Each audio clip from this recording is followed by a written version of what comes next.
മതേതരത്വത്തിന്റെ കാവലാളായി സ്വയം പ്രഖ്യാപിച്ച് അധികാരത്തിലേറിയ മുഖ്യമന്ത്രി വി.ഡി. സതീശന്റെയും അദ്ദേഹത്തിന്റെ സർക്കാരിന്റെയും മുഖം മൂടിയാണ് കഴിഞ്ഞ കുറച്ച് ആഴ്ചകളായി പൊതുസമൂഹത്തിന് മുന്നിൽ അഴിഞ്ഞു വീണുകൊണ്ടിരിക്കുന്നത്.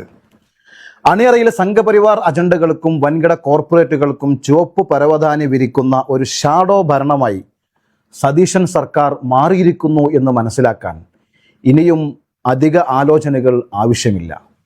ഇത് കേവലം രാഷ്ട്രീയമായ വരികളല്ല, മറിച്ച് കൃത്യമായ തെളിവുകളുടെയും വിചിത്രമായ സംഭവ വികാസങ്ങളുടെയും പശ്ചാത്തലത്തിൽ മതേതര കേരളം ചോദിക്കാൻ ആഗ്രഹിക്കുന്ന വസ്തുതകളിലേക്ക് വിരൽ ചൂണ്ടുന്നവയാണ്.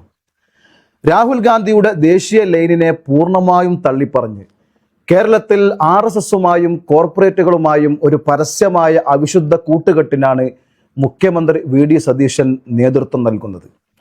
ഇതിൻ്റെ തെളിവാണ് സതീശൻ്റെ ആ മംഗളൂരു യാത്ര. ഇലക്ഷൻ റിസൾട്ട് വരുന്നതിന് തൊട്ടു തലേ ദിവസമാണ് അതീവ രഹസ്യമായി ഈ യാത്ര നടക്കുന്നത്.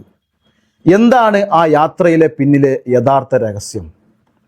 സാധാരണ ട്രെയിനിലോ കൃത്യമായ ഷെഡ്യൂളുള്ള വിമാനങ്ങളിലോ യാത്ര ചെയ്യാവുന്ന മംഗളൂരിലേക്ക് വി.ഡി. സതീശൻ പറന്നത് ഒരു പ്രത്യേക ചാർട്ടേഡ് ഫ്ലൈറ്റിലാണ്.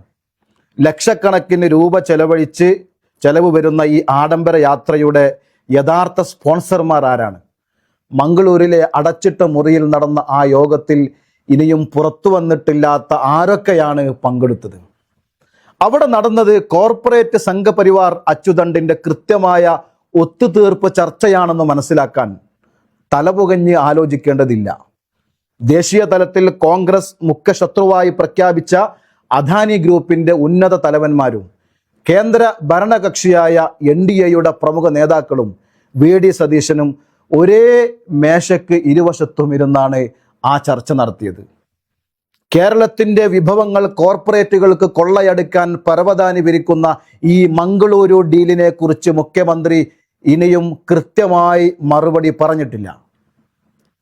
സംസ്ഥാന സർക്കാർ പുറത്തിറക്കിയ ധവളപത്രത്തിൽ കരിമണൽ ഖനനം സ്വകാര്യ കമ്പനികൾക്ക് നൽകേണ്ടി വരുമെന്ന നിർദ്ദേശം ഇതിനോട് ചേർത്ത് വായിക്കേണ്ടതാണ്. അതിവേഗ റെയിൽ പദ്ധതിയും സുതാര്യമായി കാണേണ്ട ഒന്നാണോ എന്ന് ബോധ്യപ്പെടാൻ കേരളം അധികകാലം കാത്തു നിൽക്കേണ്ടി വരില്ല. എന്നാൽ അതിനേക്കാൾ ഭയപ്പെടുന്നത് മറ്റൊന്നാണ്.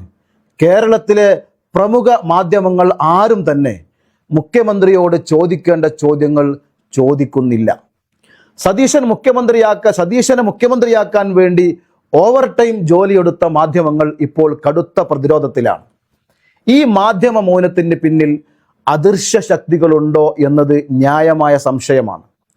മാധ്യമങ്ങളെ നിശബ്ദമാക്കാൻ ഭരണകൂടത്തിന് കൃത്യമായ സംവിധാനങ്ങളുണ്ട് എന്നതിൻ്റെ തെളിവാണ് താക്കോൽ സ്ഥാനങ്ങളിലെ പുതിയ നിയമനങ്ങൾ. നിഷ്പക്ഷമായി പ്രവർത്തിക്കേണ്ട മുൻ ചീഫ് ഇലക്ഷൻ ഓഫീസറെ മുഖ്യമന്ത്രിയുടെ ഓഫീസിൻ്റെ നിർണായക പദവിയിലേക്ക് മാറ്റിയതിലൂടെ ജനാധിപത്യ സംവിധാനങ്ങളെ ഈ സർക്കാർ അട്ടിമറിച്ചിരിക്കുകയാണ്. വെസ്റ്റ് ബംഗാളിലെ ഇലക്ഷൻ കമ്മീഷണറെ മുഖ്യമന്ത്രിയുടെ സെക്രട്ടറി ആക്കിയപ്പോൾ രാഹുൽ ഗാന്ധി പറഞ്ഞത് the bigger the theft the bigger the reward. അതായത് കൊള്ള എത്രത്തോളം വലുതാണോ അത്രത്തോളം വലുതായിരിക്കും പ്രതിഫലം എന്നാണ്. എന്നാൽ മുഖ്യമന്ത്രി സതീശന്റെ ഈ തന്ത്രപരമായ നീക്കങ്ങൾക്കെതിരെ ഒരു കോൺഗ്രസ് നേതാവ് പോലും വിരൽ ചൂണ്ടാത്തതിന് പിന്നിലെ ദുരൂഹതകൾ മറനീങ്ങി പുറത്തു വരേണ്ടതുണ്ട്. ഇതിന് പുറമെയാണ് തീവ്ര വലതുപക്ഷ RSS നിലപാടുകളോട് എല്ലാ കാലത്തും അനുഭാവം പുലർത്തുന്ന മാധ്യമപ്രവർത്തകൻ റോയ് മാത്യുവിനെ മുഖ്യമന്ത്രിയുടെ മാധ്യമ സെക്രട്ടറിയായി നിയമിക്കുന്നത്. ഇതുമാത്രമല്ല, MG കോളേജിലെ സെനറ്റ് അംഗങ്ങളിൽ ആകെ നിയമിക്കപ്പെട്ട 19 പേരും സംഘപരിവാർ അനുകൂലികൾ ആയിട്ടും മുഖ്യമന്ത്രി വി.ഡി. സതീശൻ പുലർത്തുന്ന തന്ത്രപരമായ മൗനം എന്തിനാണ്? അണിയറയിലെ ഡീലുകൾ പൊളിഞ്ഞു പോകരുതല്ലോ. മതേതര കേരളത്തിൻ്റെ ചരിത്രത്തിൽ ഇന്നേ വരെ കാണാത്ത വിധം സർക്കാരിൻ്റെ ഔദ്യോഗിക സത്യപ്രതിജ്ഞാ ചടങ്ങിൽ വന്ദേ മാതരം മുഴുവൻ ആലപിച്ചതിലൂടെ തങ്ങളുടെ രാഷ്ട്രീയ ചായ്വ് എങ്ങോട്ടാണെന്ന് വി.ഡി. സതീശൻ പരസ്യമായി പ്രഖ്യാപിക്കുകയായിരുന്നു. കേരളത്തിൽ BJP നേടുന്ന ഓരോ ചെറിയ മുന്നേറ്റത്തെയും തികച്ചും സ്വാഭാവികമായ ഒന്നായി ചിത്രീകരിക്കാനും സാമാന്യവൽക്കരിക്കാനും മുഖ്യമന്ത്രി തന്നെ നേരിട്ട് രംഗത്തിറങ്ങുന്നതാണ് നാം കണ്ടത്.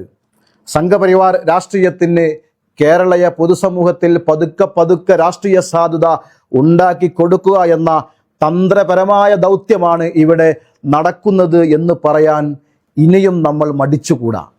പവിത്രമായ ഖാദിയുടെ മറവിൽ ഒളിച്ചു കടത്തുന്ന ഈ RSS കോർപ്പറേറ്റ് ദാസ്യത്തെ മതേതര കേരളം കൃത്യമായി തിരിച്ചറിയുകയും ശക്തമായി ചോദ്യം ചെയ്യുകയും തന്നെ വേണം.